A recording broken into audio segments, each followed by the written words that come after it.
কালকে কথা হয়েছিল, তারপরে কোনো কথা হয়নি। ওই ওখানে বোম পড়ছে, গুলি পড়ছে, ওই কথা হয়েছে, তারপরে কোনো কথা হয়নি।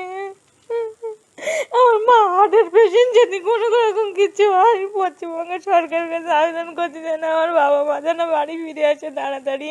গত মাসের 30 তারিখে আমার বাবা এবং মা এবং আমার পাড়া প্রতিবেশী কিছু কয়েকজন 5 জনা মিলে ইরানের উদ্দেশ্যে মানে আমাদের ইসলামিক ধর্মীয় স্থান জিয়ারতের জন্য গিয়েছিল ওখানে। কিন্তু যাওয়ার পরে ওনাদের ফেরার কথা ছিল গতকাল 18 তারিখ ফেরার কথা ছিল। কিন্তু ওখানে দেখতে পাচ্ছি যে ইসরায়েল ইরানের মধ্যে যে ঝামেলা চলছে, বোম গুলিবর্ষণ চলছে, তাতে আমরা প্রচণ্ড আতঙ্কিত আছি এবং বাড়ির লোকের সাথে কথা হচ্ছে না। আজকের এই দুদিন ধরে কোনো কথা হচ্ছে না, কোনো কন্ট্যাক্ট করতে পারছি না।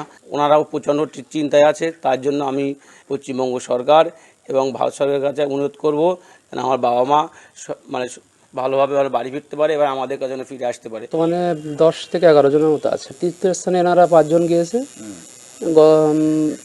আর পড়াশোনার উদ্দেশ্য আছে আর 5 জনের মতো। 5 জন আছে পড়াশোনা করতে গিয়েছে।